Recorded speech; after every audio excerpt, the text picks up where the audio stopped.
नाज़रीन, आप देख रहे हैं मेरा सोशल मीडिया प्लेटफॉर्म नासिर अजीम खान एडवोकेट हाजिर खिदमत। मेरे साथ मौजूद हैं आबिद नसीर साहब, जो कि टीवी टुडे के एंकर भी हैं और पॉलिटिकल एनालिस्ट के तौर पे हमारे साथ प्रोग्राम में शामिल हो रहे हैं। दूसरे गेस्ट हमारे साथ मलिक यासीन साहब, जो कि रोज न्यूज़ के मॉर्निंग शो होस्ट और पॉलिटिकल एनालिस्ट के तौर पे हमारे साथ शामिल होंगे। अगर हमें ज्वाइन कर ले हम उन्हें ज्वाइन भी करवाएंगे और आप उन्हें सुन भी सकेंगे, उनका तजिया तबसरे से भी मुस्तफीद हो सकेंगे। आज बात करेंगे फैक्ट फाइंडिंग कमेटी गैर कानूनी करार दी गई और कहा गया थी जस्टिस पाकिस्तान की जानिब से कि जानना चाहते हैं फैजाबाद धरने का मास्टरमाइंड कौन था। एक तो ये बड़ी अहम खबर। दूसरी ये कि गजा पर वहशियाना हमले के बाद चिली, कोलंबिया और बोलावाया ने इसराइल से सफारती ताल्लुकात को ख़त्म कर लिए हैं, मुनक़ता कर लिए हैं। और इसके साथ साथ जो आज की अहम इम्पोर्टेंट न्यूज़ स्पोर्ट्स के हवाले से वो ये कि कहा यह जा रहा था कि अगर साउथ अफ्रीका न्यूजीलैंड से जीतता है तो पाकिस्तान के चांसेस बन सकते हैं। हमेशा की तरह वो जीता वो हारा तो हम आगे जाएंगे। ये सारी खबरें आज की ताज़ा तरीन अपडेट्स चल रही हैं। और इसके साथ साथ कल इजलास हुआ, मुस्लिम लीग नून का इजलास मियां नवाज शरीफ की ज़ेर सदारत हुआ। उसकी अंदरूनी कहानी भी जो सामने आई वो भी आपके सामने मैंने अपने वीलॉग में भी रखी और मैं आज अपने गेस्ट से भी उस पर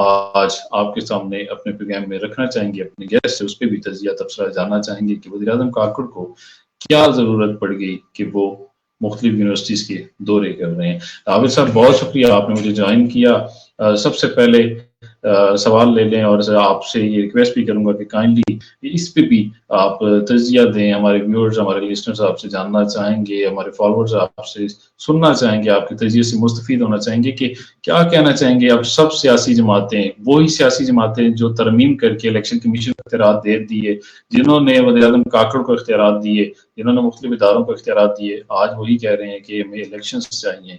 इलेक्शन होते हुए क्या नजर आ रहे हैं और क्या इनको अब इलेक्शन मिल पाएंगे? बहुत शुक्रिया नासिर अजीम खान साहब, आपके व्यूवर्स को भी सलाम, आपको भी सलाम। नासिर अजीम खान साहब, इलेक्शन तो तय पा चुके। इलेक्शन इंशाल्लाह जनवरी एंड नहीं तो फरवरी के शुरू में इलेक्शन होंगे, ये कंफर्म हो चुका। ज़हन में रखिएगा, जब फैसला साज फैसला कर लेते हैं तो वो काम पाए तकमील तक पहुंचा देते हैं। बड़ा क्लियर पैगाम था नवाज शरीफ का आना, नवाज शरीफ को एक दबंग अंदाज में वेलकम करना, और जिस तरह हर केस में बुरियत उनको मिल रही है, जिस तरह उनकी अपीलें बहाल हो रही हैं, तो ये सारा इसी चीज का माहौल है कि इलेक्शन तो होंगे। फिर ये कि अगर अभी इलेक्शन नहीं होंगे तो पाकिस्तान का नुकसान बहुत ज्यादा है। मुख्तलिफ ऑर्गेनाइजेशंस ये कह चुकी हैं कि इलेक्शन जैसे भी होंगे पाकिस्तान के लिए बेहतर इशारियां होंगे, इलेक्शन हो जाने चाहिए।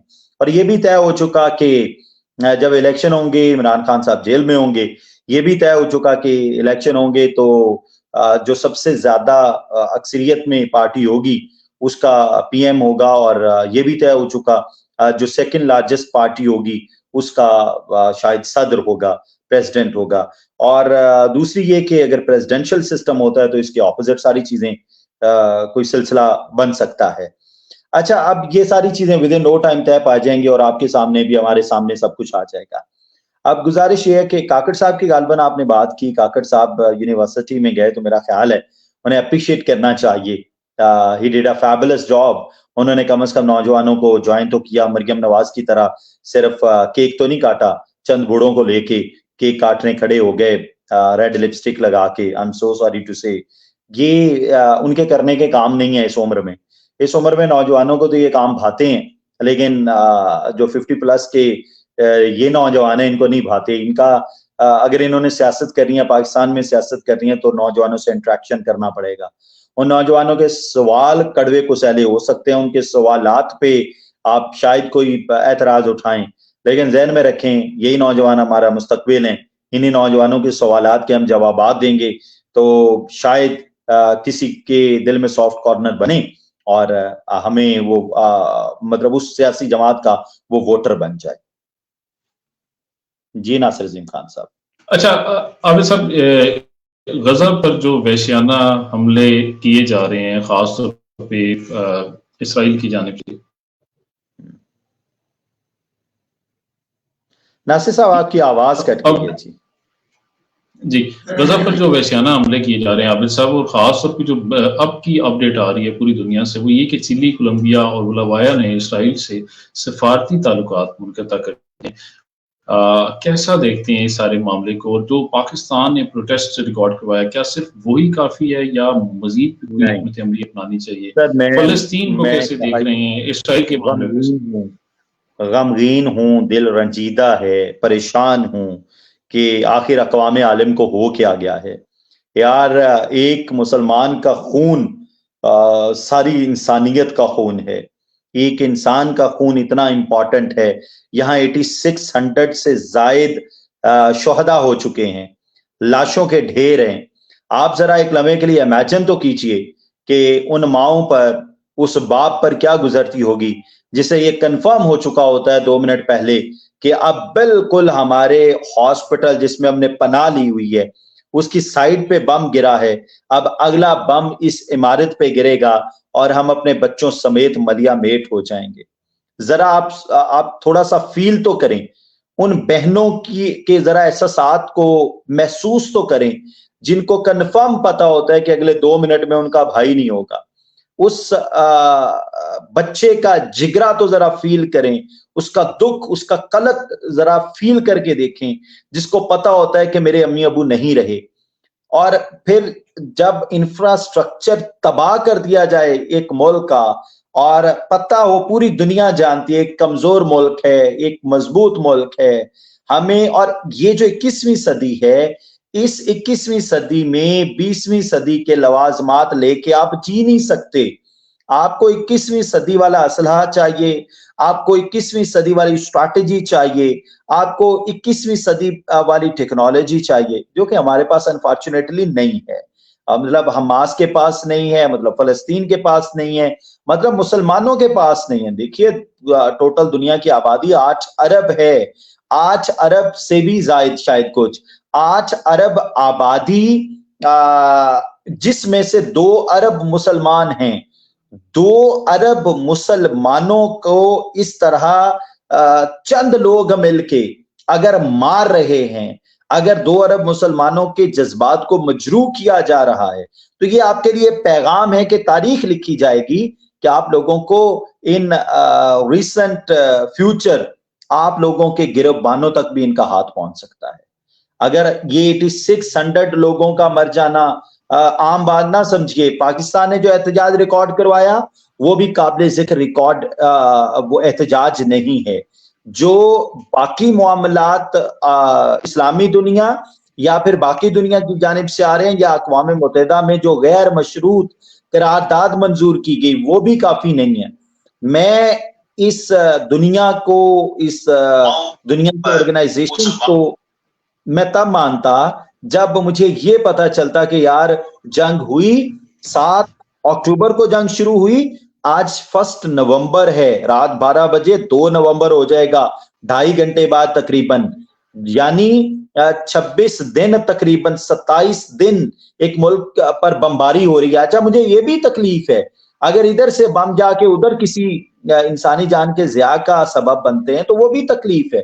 یعنی یہ جنگوں کا دور نہیں ہے، یہ انسانوں کو تباہ کرنے کا دور نہیں ہے.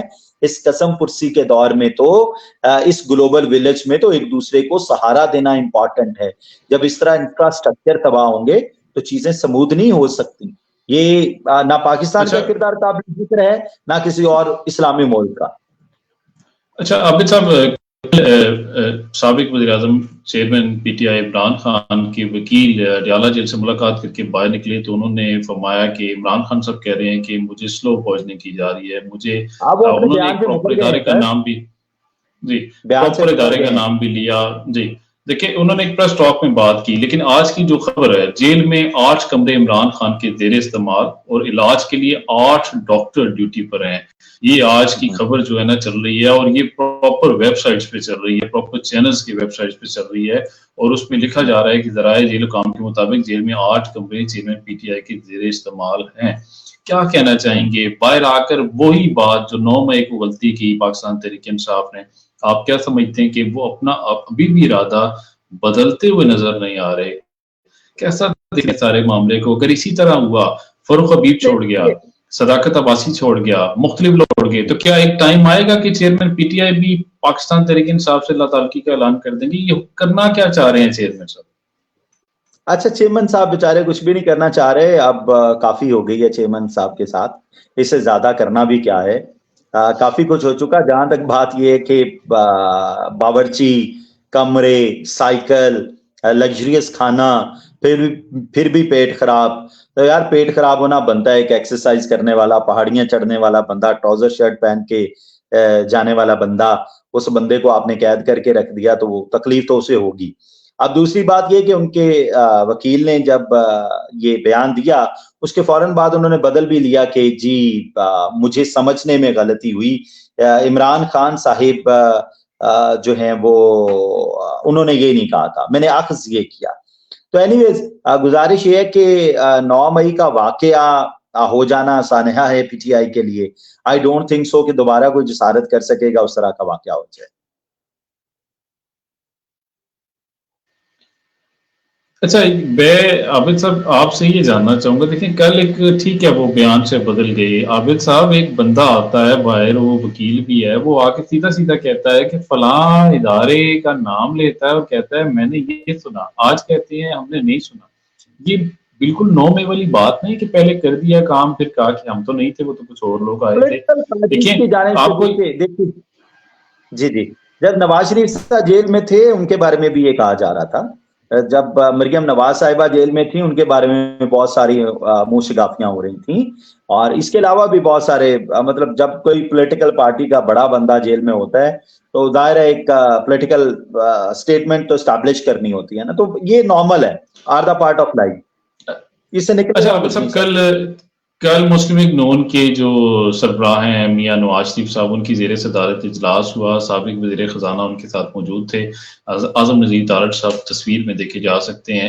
इजलास के अंदर की जो कहानी है, ये कहा गया कि नया स्ट्रेटजी बनाई जाए, अपनी जो पुराने अदवार के मामलात हैं उस पर हम मंशूर लेकर जाएं, नया मंशूर तैयार किया जाए और पुराने अदवार की जितनी परफॉर्मेंस है उसके मुताबिक हम वोट मांगेंगे। सवाल ये है कि जो 1.5 साल परफॉर्मेंस है आबिद साहब, वो शहबाज शरीफ साहब ना मीटिंग में मौजूद थे और ना ही उसका कोई जिक्र किया जा रहा है। आप क्या समझते हैं कि शहबाज शरीफ को मियां नवाज शरीफ ऑन करने के लिए तैयार नहीं? क्या उनको अब वो जगह या वो मुकाम नहीं मिलेगा जो उनका पहले बतौर प्राइम मिनिस्टर था? अच्छा देखिए, उनका जरूर मुकाम वो होगा। और आपने देखा होगा शहबाज शरीफ और नवाज शरीफ की मुझे एक ही बात पॉजिटिव लगती है कि छोटा भाई बड़े भाई की रिस्पेक्ट बहुत करता है। आपको शायद याद हो कि जब नवाज शरीफ को निकाला गया है, बेसिकली शहबाज शरीफ प्राइम मिनिस्टर बन सकते थे लेकिन वो नहीं बने क्योंकि भाई का दुख उन्होंने साथ झेलना था। इसके अलावा भी शहबाज शरीफ के लिए मौका है जब वो प्राइम मिनिस्टर बन सकते थे, लेकिन शहबाज शरीफ ने प्राइम मिनिस्टरशिप को ठुकरा दिया लेकिन भाई को अजीज रखा। अब जहां तक बात है 16 महीने की, 13 जमातों की 16 महीने की कारकर्दगी की, इस पे तो वोट नहीं मिलने। और दूसरी बात मैं बड़ी क्लियर कर दूं कि किसने कहा कि वोटों से वजीर आजम बनता है? क्या आपने पिछले इलेक्शन नहीं देखे? क्या 18 में वोटों से वजीर आजम बना? क्या 13 में वोटों से वजीर आजम बना? क्या 8 में वोटों से वजीर आजम बना? क्या बाकी इलेक्शंस में वोटों से वजीर आजम बनते हैं? वजीर आजम उसने बनना है जिसको मंसूबा साजों ने, जिसको इरादा साजों ने, जिसको पाकिस्तान साजों ने चाहना है कि वो वजीर आजम बन जाए, जिसके साथ सेटलमेंट होती है। पाकिस्तान में ऐसा नहीं हो सकता। अच्छा, जिस दिन पाकिस्तान में फ्री एंड फेयर कोई इलेक्शन हो गया ना, वो पाकिस्तान की तरक्की का पहला दिन होगा। पाकिस्तान में जितने वसाइल हैं, पाकिस्तान की तरक्की ना करने की वजह ही ये है कि अवाम की अच्छा आबिद साहब मेरा सवाल ले लें। آپ کیا سمجھتے ہیں کہ تمام تر جتنے مسائل ہیں کیا اس کے ذمہ دار سیاستدان نہیں ہیں؟ کیا سیاستدانوں نے اس ڈگر پہ پاکستان کو نہیں پہنچا دیا کہ ہر چیز ہاتھ سے نکل گئی؟ اگر یہ ایک ہو کہ اگر پاکستان کی خاطر پاکستان کے لیے کام کرتے تو کیا یہ چیزیں ان کے ہاتھ سے جا سکتی تھی؟ اچھا دیکھیے ابھی بھی ان کو عقل نہیں ہے. اگر شیخ رشید کو عقل نہیں نہ آئی تو آپ کسی اور سے توقع نہ کیجئے کہ اسے سمجھ آ جائے گی. اس سیاستدان کا سب سے بڑا المیہ یہ ہے کہ وہ صرف اقتدار چاہتا ہے. میں آپ کو بتا دوں اگر 2017 میں نواز شریف اسٹیبلشمنٹ کی بات نہ مانتے کہ نواز شریف کو ہم نکال سکتے ہیں اور اسٹیبلشمنٹ کا ساتھ نہ دیتے تو 2022 میں عمران خان نہ نکالے جاتے اور عمران خان کے ساتھ یہ سب کچھ نہ ہوتا. اگر نواز شریف اس دور میں یہ بات نہ مانتے کہ بے نظیر بھٹو صاحبہ کو اقتدار سے نکالا جا سکتا ہے، پھر نواز شریف صاحب یہ نہ بات مانتے، بے نظیر بھٹو صاحبہ یہ بات نہ مانتی کہ نواز شریف کو اقتدار سے نکالا جا سکتا ہے، یعنی ہر سیاستدان نے ہمیشہ پانسا پلٹا، ہمیشہ دوسرے سیاستدان کو چت کرنے کے لیے اپنی پارٹی بدلی، مقتدر اداروں کے ساتھ حلقوں کے ساتھ مل کے انہوں نے حکومتوں کو چلتا کیا، جس کی وجہ سے پاکستان میں ہمیشہ پولیٹیکل انسٹیبلٹی آتی ہے، جس کی وجہ سے پاکستان کا پولیٹیکل سسٹم، پاکستان کا اکنامک سسٹم، پاکستان کا بیہیویئر سسٹم، پاکستان کا عدالتی سسٹم، پاکستان کا انصافی سسٹم سارا تباہ و برباد ہوتا ہے. اگر پولیٹیکل پارٹیز، پولیٹیکل فگرز یہ بات سمجھ لیں کہ ہمیں صرف اور صرف سیاست کرنی ہے، نہ پازیٹیو وے، نہ true manner to serve the humanity, to serve the common people, تو چیزیں بہت بہتر ہوتی ہیں. یعنی جب ادارے کسی کے خلاف ہوتے ہیں سیاستدانوں کو اس وقت اداروں کی گود میں نہیں بیٹھنا چاہیے کہ ہمیں اقتدار مل جائے ہم کسی کی بھی پگڑی اچھال سکتے ہیں. اچھا عابد صاحب لاسٹ میں بات یہ کرتا چلوں، ساؤتھ افریقہ نے شکست دے دی نیوزی لینڈ کو. کہا یہ جا رہا تھا نیوزی لینڈ کا ہارنا بہت ضروری ہے. ہم ہمیشہ لوگوں کی ہار اور لوگوں کی ڈفرنٹ ٹیمز کی جیت پر انتظار کرتے ہیں ہمیشہ ورلڈ کپس میں. کیا کہنا چاہیں گے؟ کیا نظر آتا ہے پاکستان سیمی فائنل میں پہنچے گا؟ اور ایک سوال اور لیجیے گا، اس سارے سینیریو کا ذمہ دار کون ہے؟ کرکٹ بورڈ میں کون ذمہ دار؟ کس کو سمجھتے ہیں؟ اتنا پیسہ لگ رہا ہے اور یہ حالات ہمارے ہوتے ہیں ہر بار ہر سچویشن. Let's be positive. دیکھیے ابھی بھی بیسٹ باؤلر شاہین افریدی ہے، ابھی بھی بیسٹ بیٹسمین بابر اعظم ہے، ذہن میں رکھ لیجئے. ہم ابھی بھی بیسٹ ہیں، اگر انشاءاللہ ہمیں موقع ملتا ہے تو اچھا کھیلیں گے. Bad lucks are the part of life. Cricket ہمیشہ سے تباہ ہے، ہم نے ہمیشہ سے چمتکار ہی کیے ہیں، کبھی ایسا نہیں ہوا کہ کنسسٹنسی تو کبھی رہی نہیں ہے. 1992 کے ورلڈ کپ جس کو آج تک ہم بھگت رہے ہیں، اس میں کیا ہوا تھا؟ اسی طرح اپس اینڈ ڈاؤنز، بلکہ بہت سارے ڈاؤنز، اس کے بعد اپ، اور ہم فائنلی ورلڈ کپ جیت گئے. تو یہ are the part of life. Back up کیجیے اپنی ساری ٹیم کو اور دعا کریں کہ جس کا ہارنا ہمارے لیے ضروری ہے وہ ہارتا رہے، جس کا جیتنا ہمارے لیے ضروری ہے وہ جیتتا رہے. آخر میں ہم جیت جائیں. ہم سیمی فائنل تو کھیل لینا یار، باقی کیا ہے. بہت شکریہ عابد صاحب، آپ نے مجھے ٹائم دیا. آج فلسطین سے لے کر کرکٹ تک کی ہم نے ڈسکشن کی، نیشنل انٹرنیشنل پالیٹکس کی بات کی، اور خاص طور پہ وزیر اعظم عمران خان، میاں نواز شریف اور دیگر جماعتوں کے کردار کی بات ہم نے کی. آپ دیکھ رہے تھے live with Nasir Uddin Khan ADV face بک اور یوٹیوب چینل پر. آپ میرے سوشل میڈیا پلیٹ فارم کو دیکھ رہے ہیں اور ڈفرنٹ ایپس پر بھی آپ مجھے فالو کر سکتے ہیں، ٹویٹر پر اور خاص طور پہ ٹک ٹاک پر بھی اس وقت میں ایکٹیو ہوں. آپ میری تمام پروگرامز اور میرے ویلاگز میرے چینل ناصر عظیم آفیشیل پر دیکھ سکتے ہیں، اور اس پروگرام کو بھی آپ اسی چینل پر اور دوسرے ناصر عظیم خان ADV پر تھوڑی دیر بعد لائیو پریمیئر کی صورت میں دیکھ سکیں گے. تمام فالوورز کا ایک بار پھر شکریہ ادا کروں گا جنہوں نے 20,000 تک اگست کے بعد ابھی تک فالوئنگ بڑھائی، اور تمام لوگ آپ میرا ہیں تاکہ میں آپ کی آواز بن سکوں.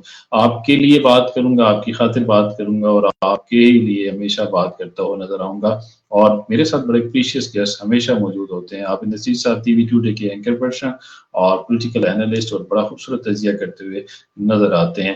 آپ دیکھ سکتے ہیں ویکینڈ پہ ان کے شوز بھی ٹی وی ٹوڈے پر. ان کو فالو کیا کریں, ان کے فیس بک پیج, ان کے سوشل میڈیا ایپس کو بھی عابد نصیر کے نام سے ان کا سوشل میڈیا ایپس ہیں, ان کو فالو کریں تاکہ آپ ان کی تجزیے تبصروں سے بھی استفادہ حاصل کر سکیں. انشاءاللہ تعالی دوبارہ حاضر ہوں گا. ناصر الدین خان ایڈوکیٹ آپ سے مخاطب تھا. اللہ حافظ.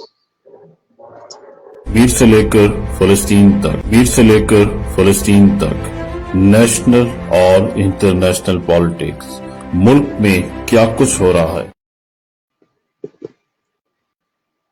تو صاحب بہت شکریہ. Thank you sir. سر ملاقات ہوتی ہے پھر.